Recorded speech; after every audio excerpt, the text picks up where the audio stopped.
Welcome to Body of Light, Episode 9, featuring Dr. Asa Hershoff, Lama Jinpa.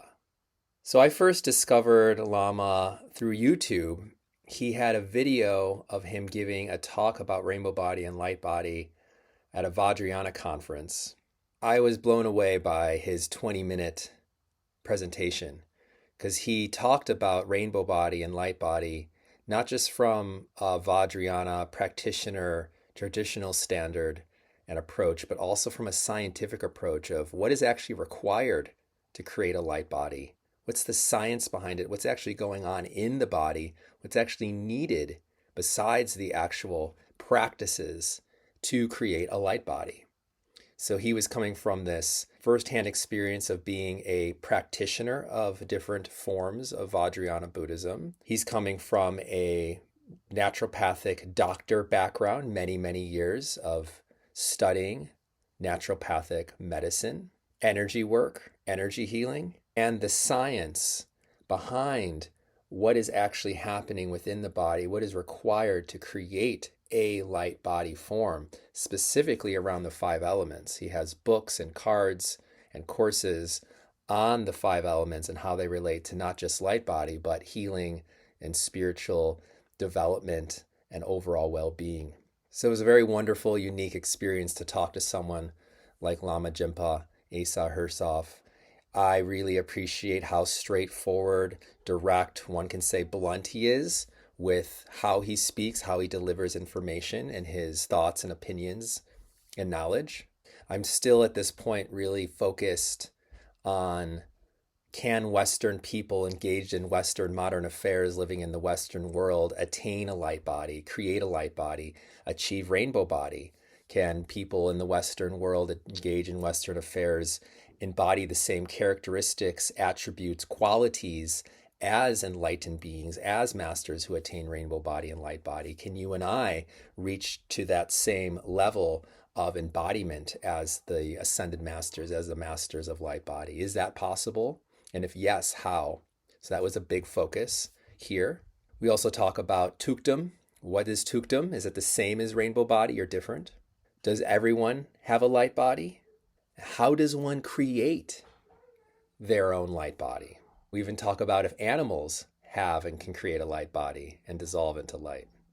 And then we go into great detail about what is actually happening inside the body and around the body when the bodies shrink or dissolve into light, leaving hair, teeth, nails, and such. We go deeply also into the different practices that lead to rainbow body, how Doctor says that different practices and forms of any type of spiritual practice has a specific type of rainbow body or light body outcome. So this and a lot more we go into in this interview.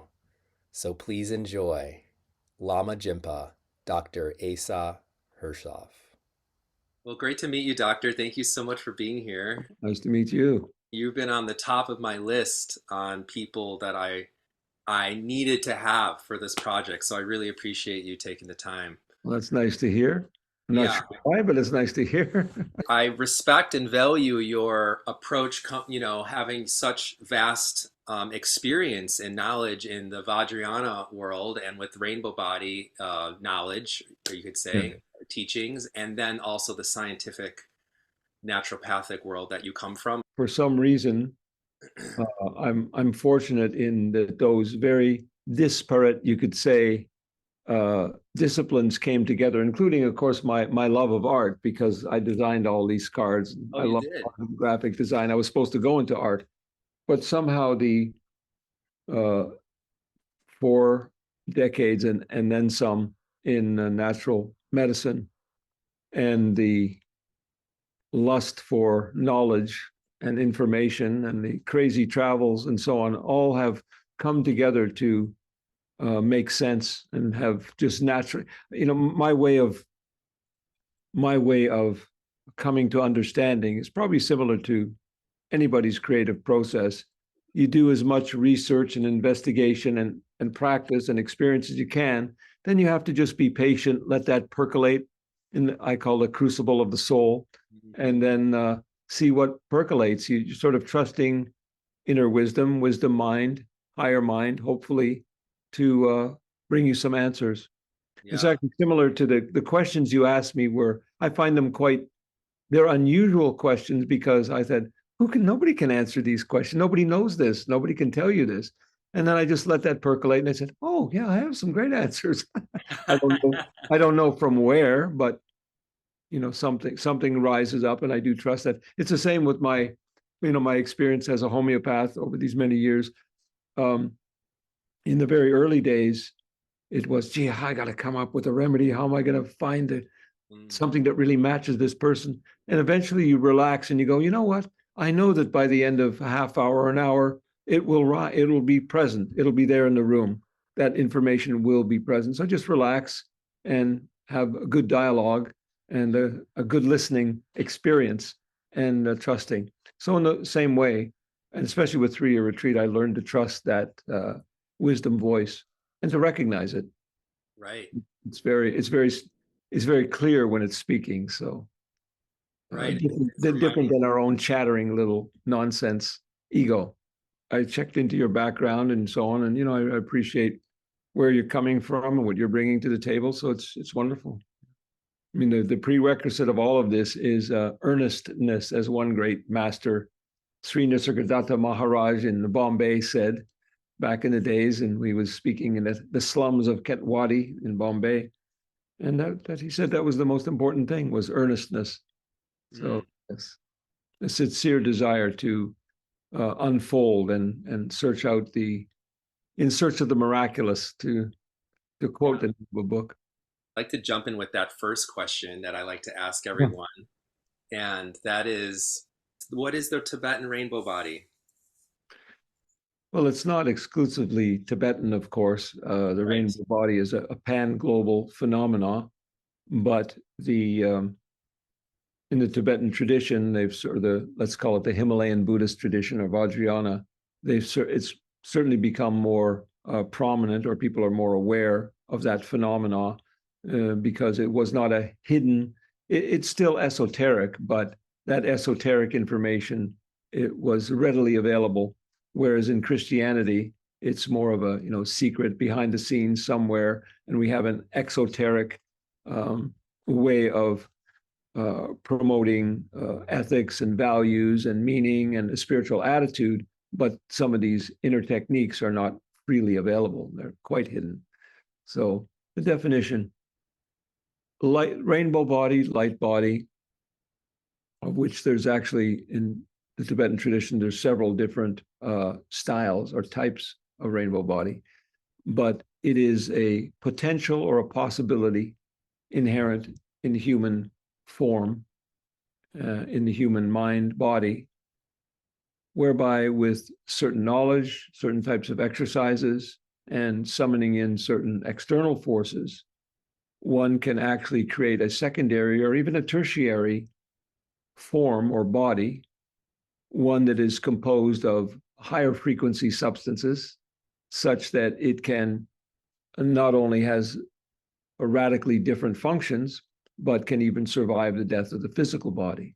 It's questionable whether it's actually just composed of light or photons, but you could say high frequency materials that may be outside the realm of what we understand as even electromagnetic, but it would be invisible to our normal senses or appear in some luminous form, as we see by the nimbus around in various traditions all over the world, paintings and sculptures and so on, of a radiant nimbus or arches of rainbow light around an individual who's considered to be of a high development.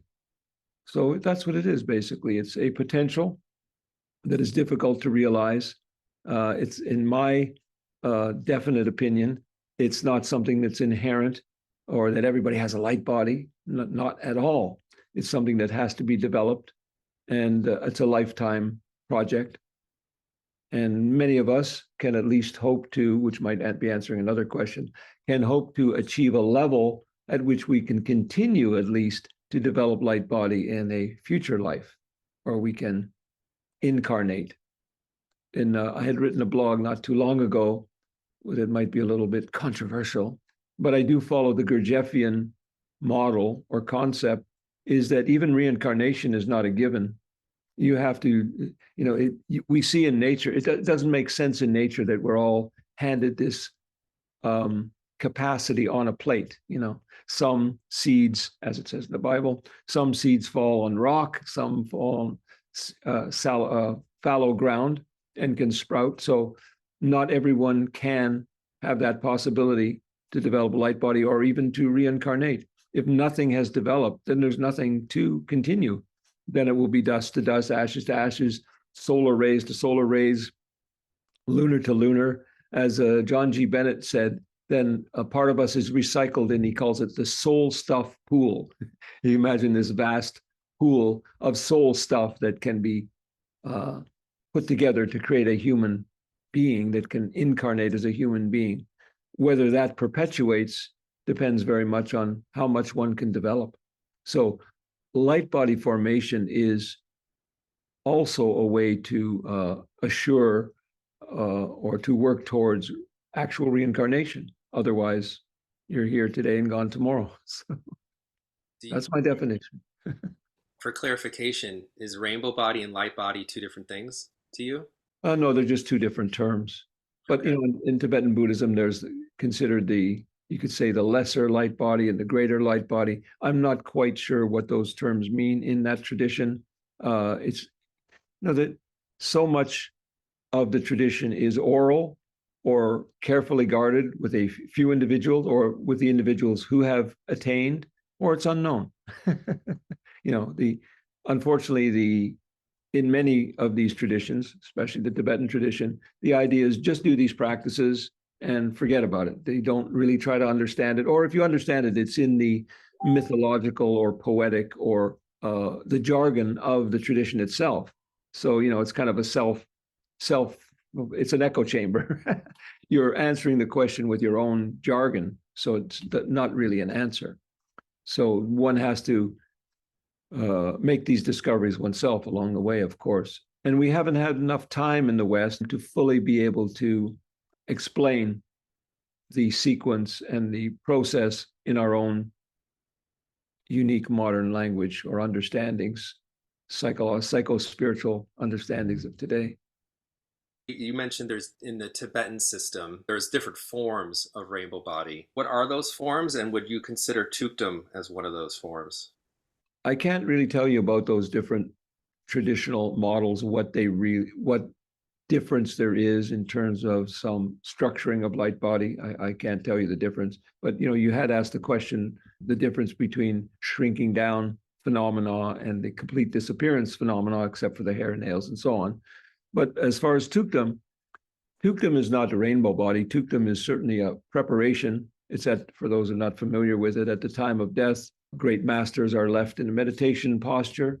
They enter a state of non-decay for 3 days is typical, in which even though they're definitely deceased, there's no pulse, there's no breath, the heart is still warm. And that's been witnessed by many Western individuals. And so it is a situation where the individual, through their great skill at the time of death, are able to enter the central channel of the body, and specifically the heart center, which is in the center of the central channel. The central channel is, you could call it 0 point. You could call it the Dharmakaya, the space of Dharma. But really what it is the vessel, or at least the channel, whether there's an actual, you could say a vessel because there's a structure to it, an energetic structure, from which all vitality flows forth. So it's related to our just being alive moment to moment.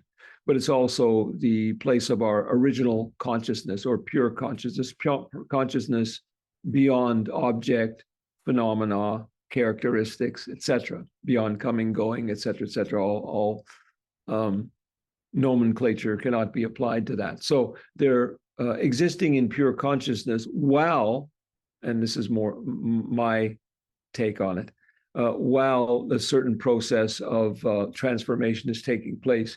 You could say it's a gestation that's taking place.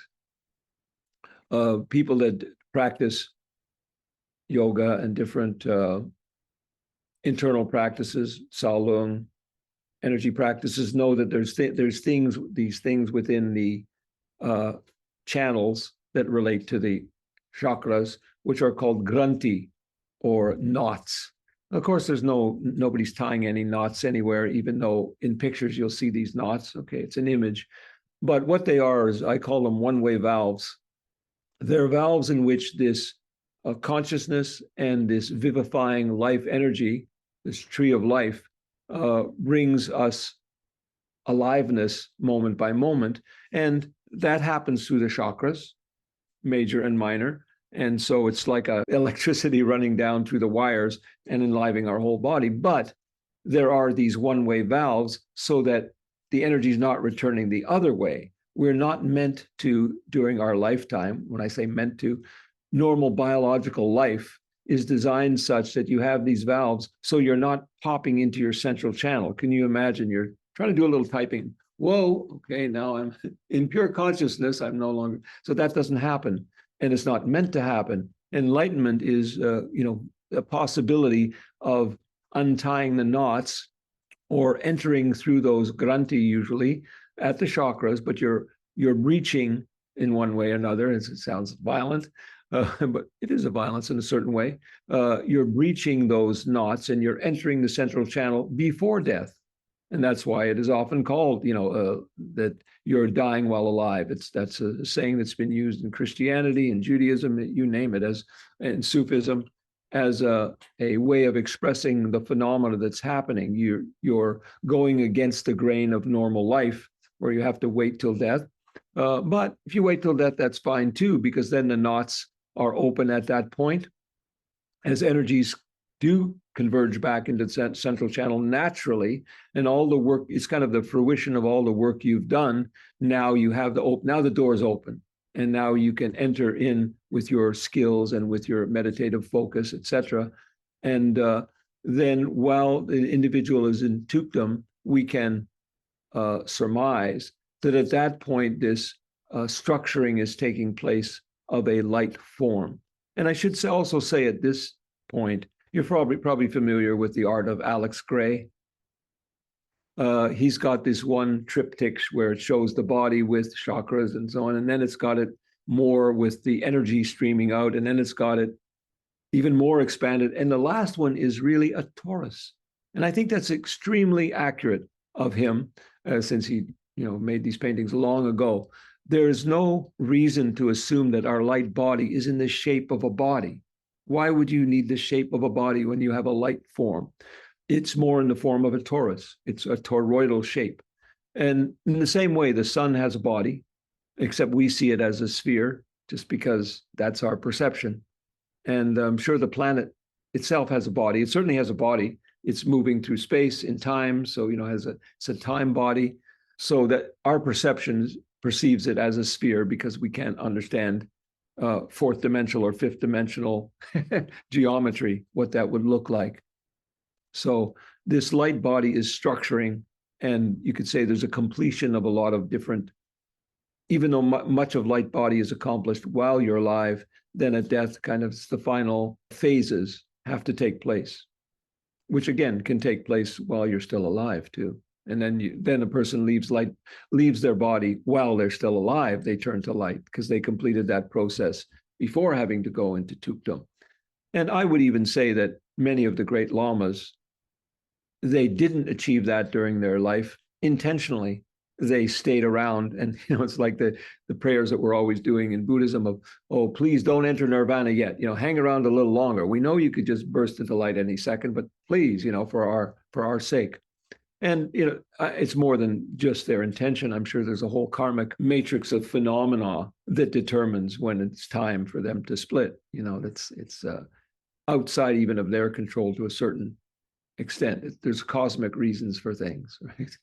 So you're seeing, from your view, tukdam and rainbow body are separate activities, or is tukdam like kind of first stage? Yeah, I'd say it's a preparatory. Anyone who can achieve tukdam, you would assume that they're rainbow. But again, I'm not that happy with the idea of you got a rainbow body or you don't have a rainbow body. That makes no sense. there must be a long process. So, and that is nowhere in any literature that I've seen in the world of any tradition, certainly not in the Tibetan tradition of here's what the 20% rainbow body is like. Here's what a 40%, etc. Now, since I worked as you could nowadays they call them a medical intuitive or empath or so on. My training in natural medicine was with 13 years with an extraordinary healer and visionary psychic by the name of Dr. LaPlante in Toronto. So through him, I learned to listen to energy.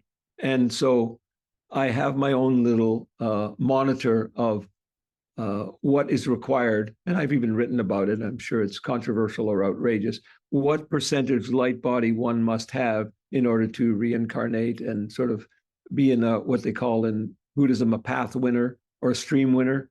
So now at least you're in the slipstream. That doesn't mean you couldn't slip back. You go around murdering people, you might lose the shine, but there's a certain amount of development that has to happen. So yeah, it's not so much you got to have a light body. It's like you have to at least get to the point where you can just keep working. Maybe it'll take you, like the practices say, if you do this practice, you could get enlightened in 12, 7, 5, or even one lifetime. Well, probably we're more likely the 12 or the 9 or something like that. But at least, yes, do that. You'll be able to be reborn and find that practice again or a similar practice and carry on. Yeah. Okay. So yes, tukdam is a final stage or a preparatory stage of some kind of secondary body. Okay. That makes sense. So moving into the different, like what we see as the viewer of people who have attained rainbow body, there's the shrinking and the staying in a shrunken form. There's the shrinking and then only leaving hair, teeth, and nails, perhaps. Yeah. And there's the shrinking and dissolving, and then there's the dissolving even without the death process, kind of like what you were talking about, or as they say, Padmasambhava had, Yeah. where he's alive and they don't even have a death process. Yeah. What's going on, do you feel, with the like shrinking or the shrinking and the leaving of the teeth and the hair and the nails? Well, to answer that question, we'll have to go back to the idea again that you had posed to me about what really happens, what's going on, how do you get a light body, and then we can talk a little more about the different phenomena. And again, this is, you could say, theoretical or surmising or based on my perception of it. This can't be verified. Yes, And yes. anyone can argue all they want because it's not an argument, it's just my statement of how I see it. It's not unlike nutrition. If you eat a lot of PFUs, the polyunsaturated fatty acids, that changes the fats in your body. We know that it makes all kinds of changes. Your cell membrane is mainly fat, lipid. It's a lipid, protein lipid sandwich. So that will change the very nature of your cell membrane, which has all kinds of effects on your health. And it'll change the structure even of your brain, which is largely fat, and the myelin sheath and liver and so on and so on. So in many ways, we are what we eat. That is very, very true. We structure ourselves according to deficiencies, excesses, and so on. Well, the whole alchemy, and that's what it is, the alchemy of light body, an alchemy of any spiritual endeavor, is you're transforming lower energies into higher energy. That's all it is. That's all it is. Now, lower energies we're getting all the time.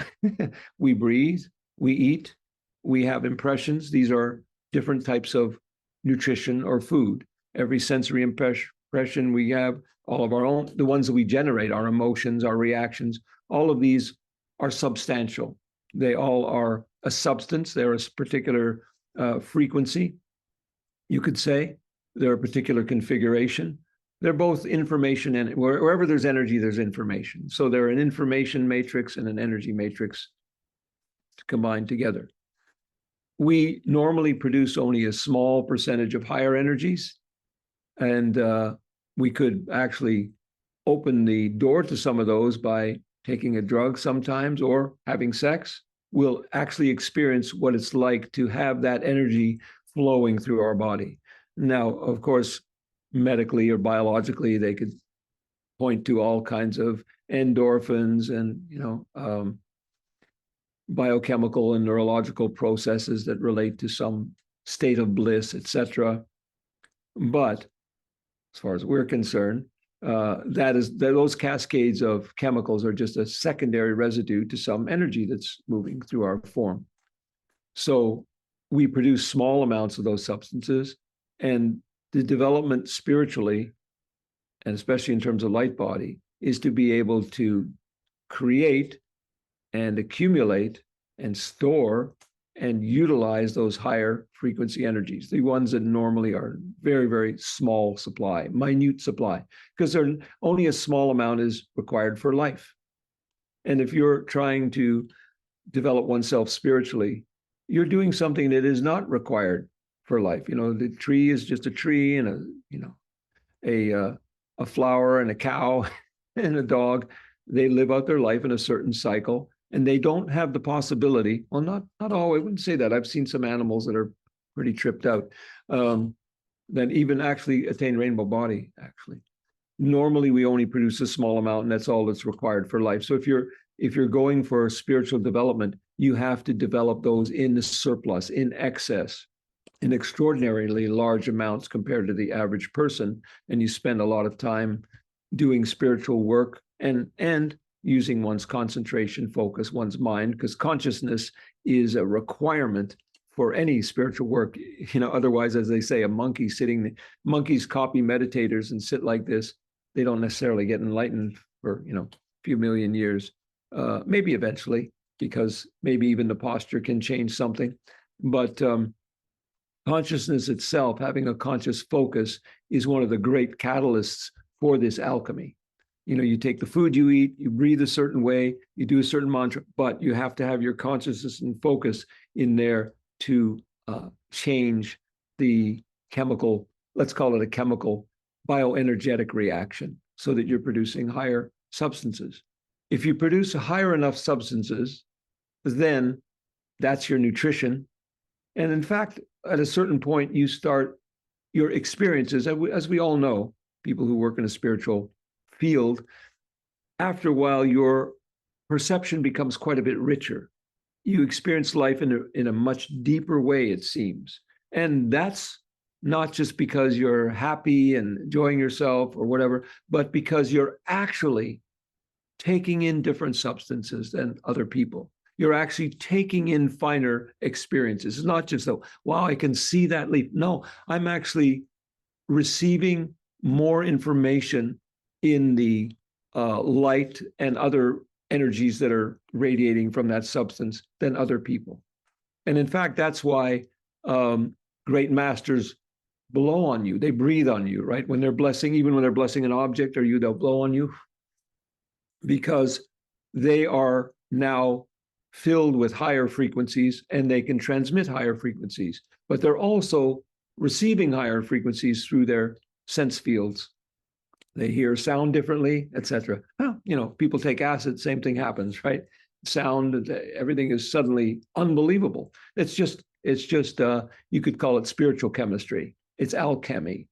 It's substance, but not substances that we know of in the periodic table, but or even in the electromagnetic spectrum. It's outside of that. What is it? 87% or more of that is so-called dark energy and dark matter, which is ridiculous.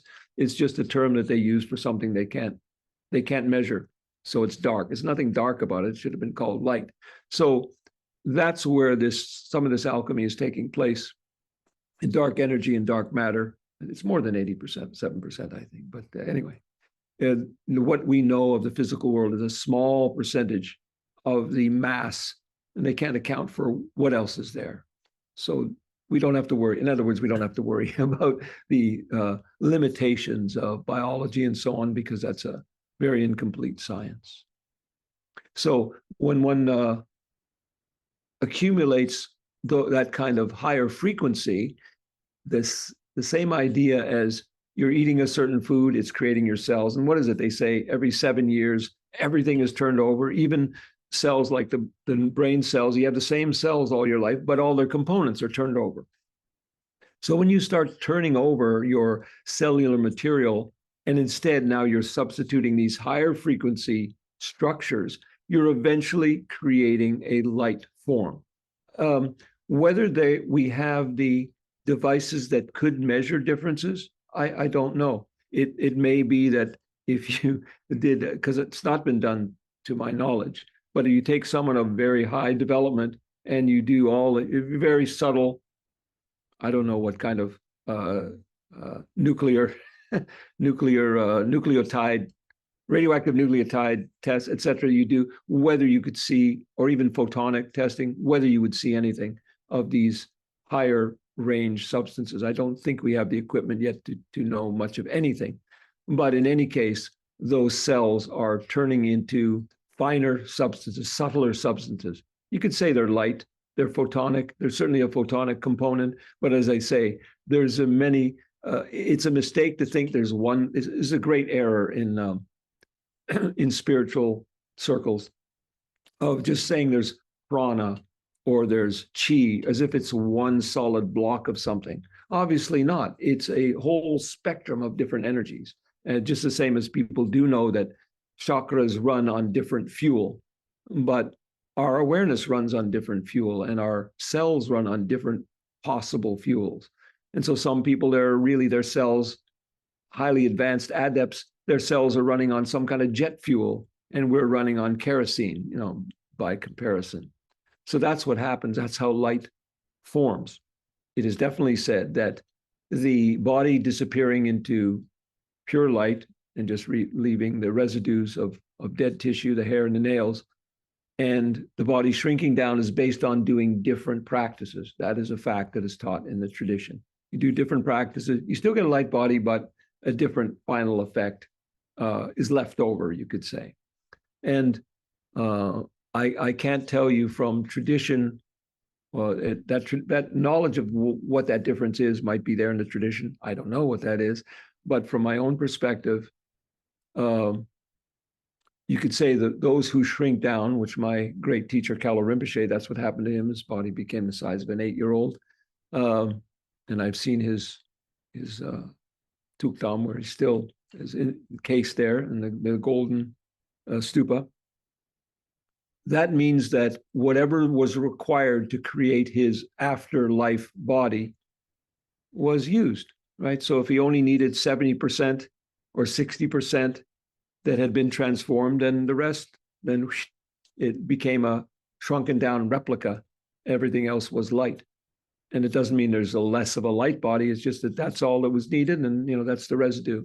Only 70%, maybe it's better, only 70% was required.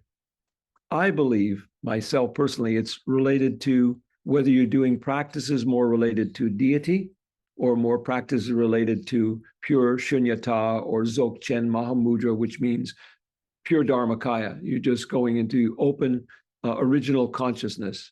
Or if you're going into a light body form, taking on a light body form that you've practiced all your life to inhabit, which is called deity yoga, we call it, right? And that's the same in the Shaivite tradition, same in the Buddhist tradition. You meditate on a deity because that is the plaster of Paris form that you're pouring your light into, so that when you die, you're reborn instantly in a non-physical state as the yidam. Right? You arise just as you practice your whole life. That's what you do. You practice creating the yidam and arising as a yidam. Even when you finish your meditation, you go, okay, the meditation's over. Now I arise again as the deity. And then you carry on the rest of your day knowing in somewhere that you are the deity. And by holding to that light form, which is a prefabricated, you could say, light containment field, then your light body can conform to that light body field. And when you die, you have it even when you're alive. And maybe, perform extraordinary, miraculous, appear here and there, go wherever you want in that light form. So it's probably a handy thing to have a light body form, depending on the deity that you've taken as your own. They fill their body with dharmakaya light, and then there's no residue at all. That doesn't mean that they couldn't take a form. I have no idea, because I ain't there. But So is talk to rain me after I die. I'll give you better answers. right? We'll check back in the afterlife there. Yeah. So is rainbow body a would you say because we have Zog, there's Dzogchen where they have the system actually talks about, right? You have Trechko and Togal. Yeah. They say master those leads the path to rainbow body, and there's even the Yongtok tradition of the Tibetan medicine. Dr. Nita has a book about Yes. this. Is rainbow body a goal, and or is it a byproduct of one lives? Because like in Father Francis Tiso's book Rainbow Body and Resurrection, he met Lama Achu, who Mhm. actually told him, when I die, I'm gonna, if you want to stick around, I'm gonna have a rainbow body experience. And he did. He shrunk. So is this a goal, or is it a byproduct of how one lives their life? Well, it could be both. I'm sure there's some very saintly people who incidentally achieve rainbow body, but I would say much more often, I would say almost always, it would have to be through a dedicated set of knowledge and practices, not just incidentally, uh, maybe after, 2 million lifetimes or whatever, of good works, maybe karma accumulates in a certain way. But even then, karma would accumulate in such a way that then you meet teachings which can finally take you the rest of the way. Without technique, it seems absurd. It's like, I'm going to sit here forever, but I'm going to paint a beautiful painting one day because I'm a good person. A beautiful painting is going to be there. Unlikely. So there's a technology involved, unfortunately or fortunately, and that creates a lot of conundrums and a lot of problematical that is required. But one thing I didn't mention in all of this, which is central to it all, of course, is you know the five elements. Here's my five element cards. Um, the five elements are a uh, phenomena that is shot through all of these different situations we're talking about. It's a persistent and consistent component of all of this. Of the idea, it's actually at the very core of Vajrayana, of Tibetan Buddhism, Bhutanese Buddhism, is the idea that you're purifying the elements. You're wanting to come in touch with a higher level of the same elements. We are made up of the five elements, but it's in its step down state. It's in its corrupted state, or it's in its tangled state, impure state. And we want to be able to achieve a state of purification, which they call the five wisdoms, right? If you achieve full realization of your potential, your light body, then it is tantamount to, and in fact, that's what we do in our rituals. We wear a crown, and all the deities have a crown of the five wisdoms, the five elements in their purified form. So that's another thing to understand is I sometimes call it, and I made some diagrams. I like making slides and diagrams in my books, so on. But I call it enlightenment by the pancake method. So if you imagine a mandala, because the five elements are in a mandala usually, like this kind of idea of the five elements. Oh, there's a better one. So there's the five elements. And if you imagine these five elements of the body, the five elements of the mind, the five elements of the spirit, or you could start with the atom. Sorry, atom, molecules, organs. There's multiple layers, maybe not an infinite number, but there's a number of layers of five elemental, you could say mandalas, but really represents a five elemental matrix or phenomena of higher and higher frequency. So enlightenment would be your high frequency mandala pancaking down into your actual physical body. And in fact, that's a big part, like these five element cards that I made and the books that I'm writing. Most of those practices are involved with bringing the pure five elements into your impure form. And that is maybe one of the most important, I think it's a central practice of light body formation. You have to purify your five elements in one way or another. And there's, different techniques for that in different traditions. But the Buddhist tradition really emphasizes that in a great way, and including the Japanese version, Shingon, Japanese Tantra, and Shaivite practices. So everything that came out of India, and as it swept through, went north and south and so on, those five elemental practices, which probably originated somewhere in India, or maybe Mesopotamia, maybe Babylonia, we don't know, because there's traces of it in Egypt, there's traces elsewhere. I've done lots of work in trying to sift through the potential history of the five elements in the dark, mysterious fog of time, right? The mist of time.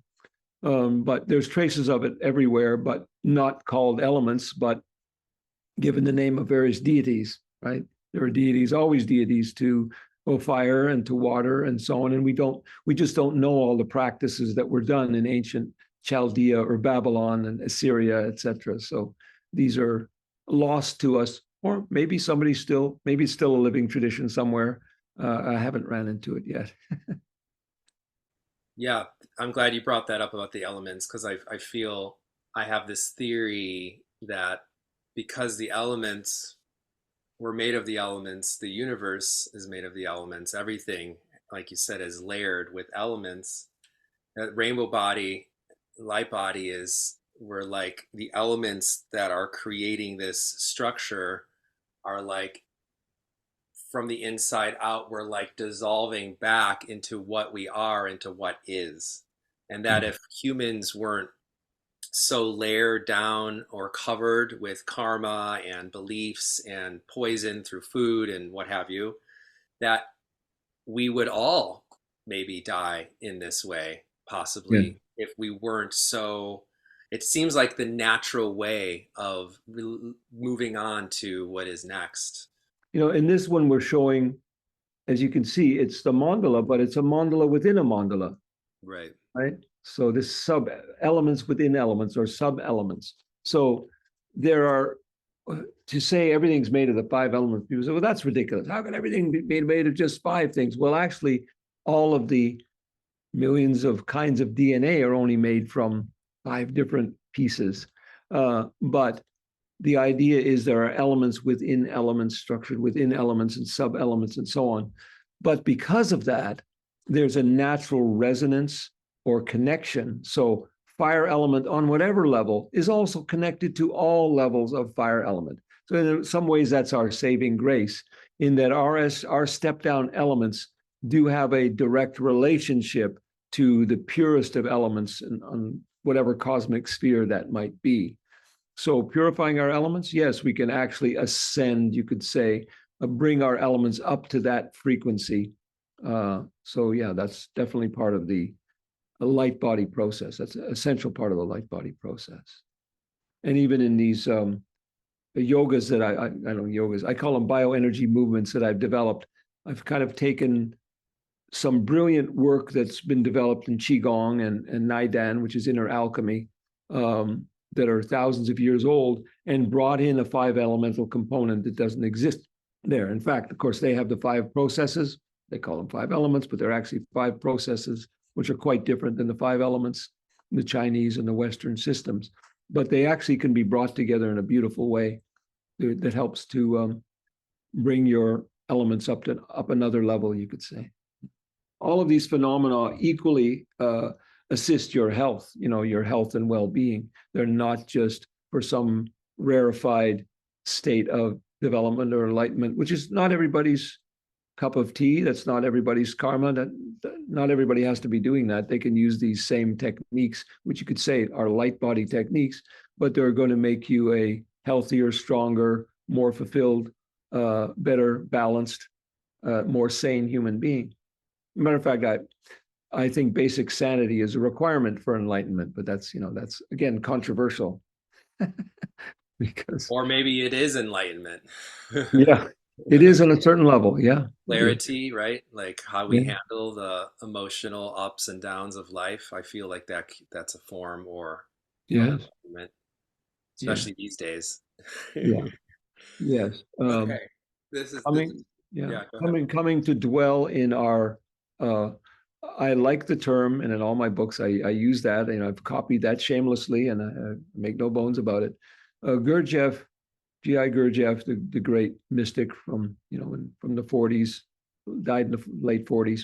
Um, he called it, in the tradition that he taught, which he called esoteric Christianity. Sometimes he called it secret Sufism, hard to say, but in that tradition, they make a differentiation psychologically between these two components of our being, of our mind, called essence, who we really are, and persona, all the crap that has been poured into us through family, schooling, tradition, modeling, copying. So being able to differentiate those two is a major um, accomplishment in life if you can do that and know who you are essentially and what is has been written into your being and the way you really are.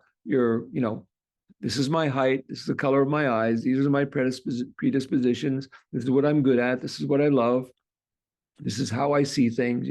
I'm a joyous person, I'm a slightly cynical person, whatever. There's many varieties of beings, but essence is still essence. And you can tell essence in another person. You can see when they're in persona, when they're speaking from their talking head, from their artificial fabricated self, and when they're talking from their, we say speaking from your heart, but speaking from your essential being. And you can feel the difference. It's impactful. Yeah. And by the way, here's a great secret. Only essence can attain rainbow body. Persona can't. This is you sent me some questions. You were asking about Western students and so on. That is the greatest secret. If you're living your life in persona, an artificial construct can only upgrade. It can't develop or mature. Only essence can mature and develop. So if you spend your whole life in a Buddhist persona or a Shaivite persona or a shamanic persona and nothing really entered your essence, nothing's happening. It's just a big dream. So the spiritual work is a psychological journey, very, very, very much so. And that is the biggest problem and conundrum for Westerners and Easterners, because I've been around quite a while, and I've seen a lot of very screwed up, developed people. I've seen people with tremendous luminosity that were, sexual predators, thieves, selfish in all kinds of ways, liars, pathological liars. You could even say they're narcissists and they're pathological, even psychopathic, sociopathic. Yet they have developed a certain amount of skill. So it's quite problematical because they can never go further. And in fact, in the Tibetan tradition, they're cognizant of that in a certain way. And they say that such beings will be reborn as demons or as Yalgong, which means like someone who's very arrogant in life. They'll be this very brazen, arrogant demon, or ghost, you could say, in another realm. They've developed enough to create something that can outlive their body, but it's not something nice. so yeah, it's quite problematic to go into, they call it spiritual bypassing, don't they? To go into spiritual work without having done the psychological background that you needed. And that's a problem too, because modern psychology to me fails miserably in helping people become basically sane, right? Matter of fact, there's no definition in modern psychology of normal. They actually don't know what normal is. So it's hard for them to define that and to be able to tell us what that would look like. It seems that, at least from what is recorded and what is documented in the Tibet, let's just stay focused on, I guess, the Tibetan tradition, but even in the Hindu yogic traditions and such, that people who attain the rainbow body, whatever form it is, a great number of them, we can say, have either their entire life or a lot of their life are dedicated to retreat. They're usually either monks or sadhus or nuns. There's lay people as well that have been reported that this is happening to, but they're still part of that culture, the Tibetan culture, the Indian culture, the Hinduism in India. It seems like so many people who have documented attained rainbow body cases, they have so much time in caves and retreats and that ecstatic lifestyle. And if this is, which it sounds like to me from what I'm hearing from all these people I'm interviewing, this is a high form or an ultimate form of enlightenment, of being a completely realized, fully loving, compassionate, embodied human being, we can say, I guess, as a definition for enlightenment. Is it possible, there's a question, for people living in the West, engage in Western affairs, like parents, people engaged, with to-do lists, entrepreneurs who are on a spiritual path, but not like living in the caves and doing the retreats and such, to attain, can we attain that same level of enlightenment as the beings that have rainbow body occurrences, in your opinion? Let's hope so. Yeah, the obstacles are great. There's no question in the modern era. And I do believe they're certainly significantly greater than they were in the past because those venues are not necessarily available. Yet at the same time, as many lamas have noted, gee, those Westerners are pretty quick to pick up this stuff. Our minds are in a different format. I just said in my little blog last month that when I got out of 3-year retreat, I realized that not only the content of our minds had changed, or the minds of people had changed, but the structure of people's minds had changed, even in the 3-year time, that there was a difference in the way they were fabricated. And so we can't just put the old square peg into the round hole of what was done in the 11th century or the 5th century, etc. We do have to develop our own methodology, our own path. And that is happening. I always say we're like the lungfish, the first fish to come out onto dry land. They were able to burrow under the water and somehow their fins started to develop into limbs. And next thing you know, they're crawling across the sand. And they're lizards. So all of us in the last few generations, my generation and the ones after, maybe 1 or 2 generations before mine, are the lungfish. We're the next cohorts, the next generation of spiritual seekers. It took 200-300 years for Dharma to be transmitted from India to Tibet. And they already shared a tremendous amount of culture and linguistic possibilities and so on. Whereas we've only been, I would say, the 20th century. I won't count what happened in the 17th, 18th, or alchemy or whatever.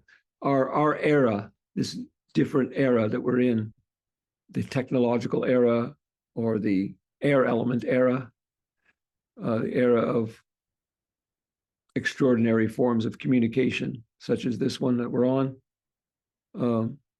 That's all part of the same era, where the television, I remember the first TVs, I'm old enough. I remember phone booths, but even that's still a phone. It was still unbelievably strange. You could dial across the ocean even then. So we're still in process. So I'm not giving up yet because it's very, very young. It's very, very recent that we've been thrust into this particular context. So there's many, many mistakes being made, incredible mistakes on the part of teachers, on the part of students, and even the teachings themselves. I'm not a fan of every new age make-believe, make it up yourself thing that comes out. I'm a traditionalist in that sense, even though I consider myself a heretic because I listen to my own inner voice. So that's heretical, I suppose. I'm not saying that I'm not upholding, even though I'm wearing this, I'm not saying I'm upholding Buddhism or I stand for Buddhism. I don't, because I'm not interested in tainting them with my concepts, but I have to follow my inner truth. So that's what we're trying to do. We're all um, flopping around, splashing around in the ocean, finding our way. And I think there is a lot of guidance, and we have to trust in the five wisdom. We have to trust that there is some guidance there, even in this chaos, and that we can find our way through. So yeah, I think we have a tremendous opportunity to develop. When you see people that are studying or have studied in depth uh, Sufism and Buddhism and five other things, but they're not just mixing it together like the Tibetans call it tukpa, like a soup, but they're actually appreciating what each one has to offer, and they're trying to extract the gold from each of them. I think that's very inspiring. I think that's extraordinary. Again, a lot of mistakes can be made, and people can go off the deep end very easily, and they do, and they think that they've got something they don't, or they think they're a guru and they aren't, or whatever. There's lots of spiritual cults around. I can, throw a pebble and I'll hit 10 of them in Santa Monica or anywhere else. But nonetheless, as I say, we're very young in this process, and I'm going to be optimistic about it. Yes, we can achieve these things. Yeah. And I do know some extraordinary people, and they're inspiring. They can do that.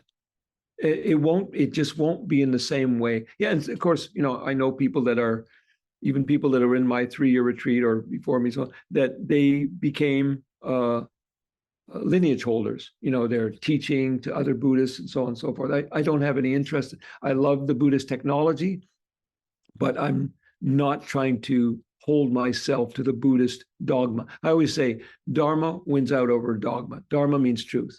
So I'd rather have a truth than a dogmatic structure. I have a lot of air elements, so that means I'm inventive, creative. I'm looking for answers. I'm not looking for a structure to live in. As a matter of fact, I can't stand those structures. I keep breaking them. Yeah. Yeah, me too. So yeah, I think it's quite possible. But there is the problem of the teaching, the teacher, and the student. There's a problem with all three. We're getting teachings which may have been bent, twisted, or corrupted in a certain way, or they're partial, there's omissions. And then we have teachers that are, maybe they don't know that they don't know, or maybe they're false teachers, or maybe they know this much, but they don't know this much. It reminds me always of celebrities who are basically actors, but they're going to talk about politics, and they're going to wait a minute, you're just an actor, just keep to what you do. The same thing with the spiritual teachers. They may have a certain amount of knowledge, but it doesn't. And I've often looked sadly with people going to Tibetan teachers for questions about their Western lifestyle, especially Tibetan teachers who don't speak any English and who've never been married, et cetera, et cetera. It's not that they don't mean well, but people have a wrong idea about omniscience, right? Omniscience doesn't mean you know everything about everything. You just know all about the most important thing. That's okay. And I've met Tibetans who don't know how to dial a phone yet, or talk on a cell phone. That's possible. I remember there was one Umze, who's a chant master. He'd just gotten out of, this is when we were taking the empowerments for a 3-year retreat. He had just gotten out of Tibet. And they said, "Oh, Kala Rinpoche is on the phone here." And he was bowing down. He said, "Where is he?" He's on the phone. He had never actually seen a telephone. And he was bowing down to the phone, kind of very interesting. So, but he was a highly realized being, amazing man.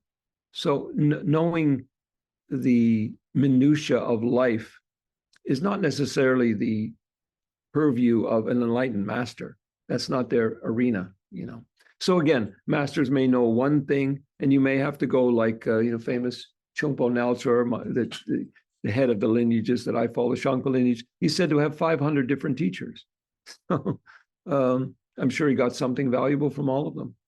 So for me, it's okay to look around or come across things. You don't even have to look. I don't look for anything, but I come across things, and I'm very happy when they cross my path. So yeah, there's hope. I'm so glad you brought this up. I think this is a great point of of going to like a master, for example, who's a master of one thing, that doesn't mean they're a master of all things. I think that's huge information.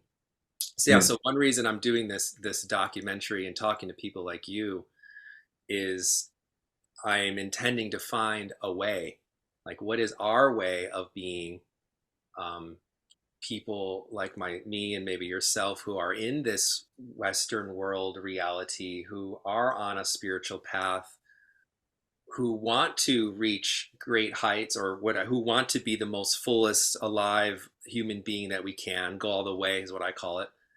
And but how do we do it? And or what is a way? Like what are some, Yes.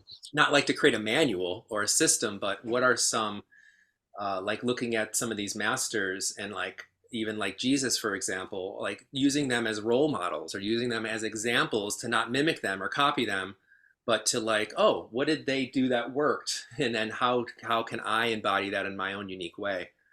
Do you know Lauren Roche, who wrote the Radiant Sutra? He translated the Radiant Sutras, the Vajrayana Tantra. Oh, no, I know the book, but I know I don't know him. Okay, he's in the California area. Anyway, I interviewed him and his wife, Hmm. and I asked them this similar question, and he brought up something that was totally, for me, hit me very personally and almost changed and changed my life, in my mind especially.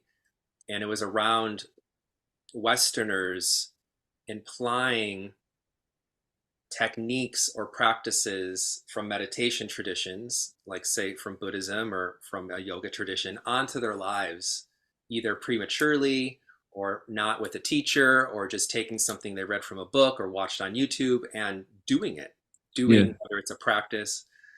And I realized that I've been, because I haven't had, I practice certain forms of Buddhism my whole life, but I've never really done it formally or have a teacher. But I've been taking these meditation systems like Dzogchen, for example, and applying them to my life. And what I noticed happening is they actually started working, but Yeah. they were taking me out of my, it was making my day-to-day life as a father and a husband and an entrepreneur and dealing with these worldly situations that I'm in very, very challenging. Yeah. Do you see kind of like an inherent like danger or hazards for Westerners to just do that, like what I said, and we can answer that another time because I know it's a Yeah. big question. Yeah. Yeah. Let's do that. The simple answer is it's not a simple answer. It's a simple answer, but it is a incisive answer, unfortunately. It's an unexpected answer, which is that what you need, what I always wanted, and what you need is somebody who could say, "Oh yeah, I see what you're thinking. Don't think that. Do this. Do that. Oh, you got this. That someone who could see what's going on with you and advise you or fix you and tell you what you do, just like a doctor, right? And like my wonderful psychic guy, who every time I came in, he'd know exactly what's going on, where the blockage was, work with it, et cetera, et cetera.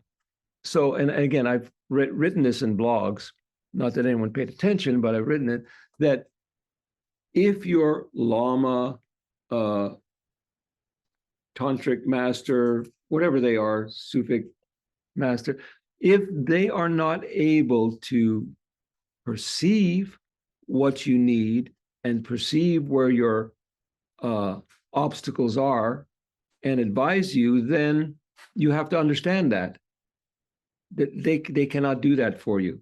Then you better find someone who can, if you understand that that's important.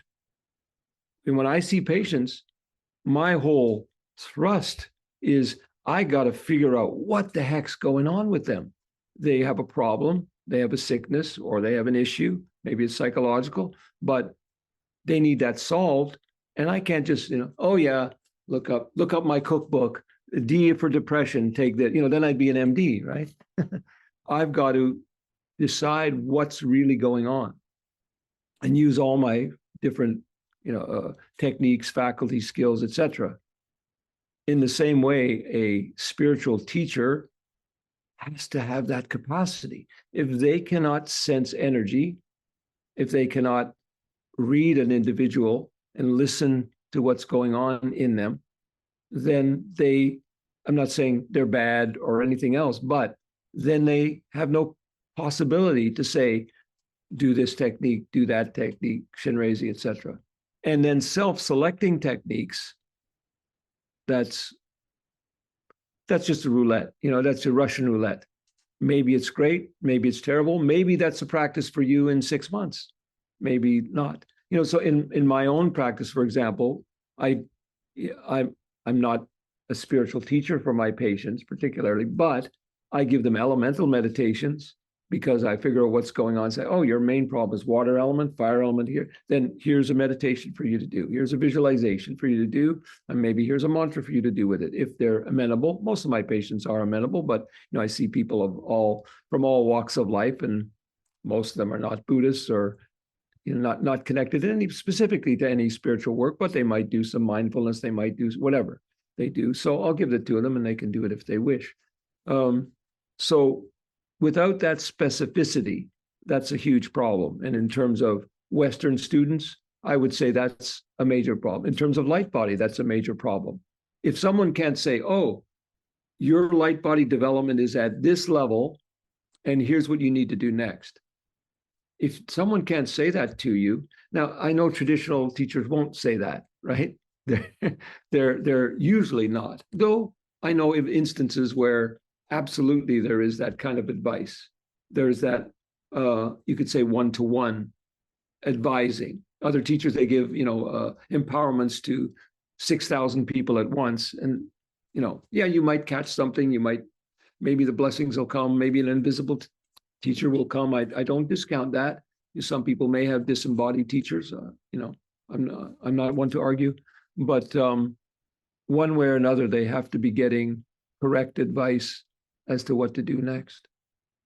And then at some point, as Sri Nisargadatta Maharaj said, the Sadguru shows up, the inner guru shows up. And if you reach a certain point, then you're getting more inner guidance. Your inner wisdom will guide you. It's like, it's not just, am I hungry for some bacon? But no, my inner wisdom is saying, this is, eat this mango. It's not hunger, but something is, wisdom is there. This is what I need this vibration is what I need for my sustenance right now. And maybe tomorrow it's bacon, but I can sense that one way or another. Maybe I use a pendulum, maybe I douse it, but that specificity is really crucial. If you don't have that, then just even going through a course of study, like 3-year retreat, you go through the course of study. It's not like you're getting individualized service. You do the things and that was the great advice of some of the great masters who visited, like Situ Rinpoche. He said, just follow the program. Okay, follow the program. But Kala Rinpoche, when we were just about to finish, he said, okay, find the best of these 3 practices that you like, that one of these, and one of these, and that's it. And then just do those. And then do that for 12 years in retreat.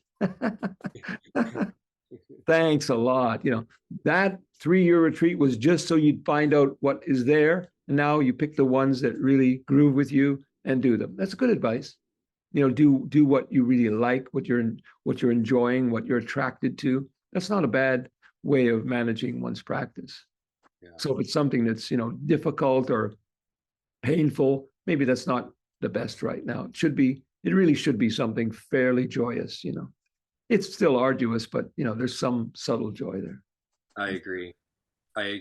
Doctor, thank you so much. Thank you. This was a pleasure connecting with you. Thank you for your time. This was great. Let me know if there's any way I can add in the future, and I'm around.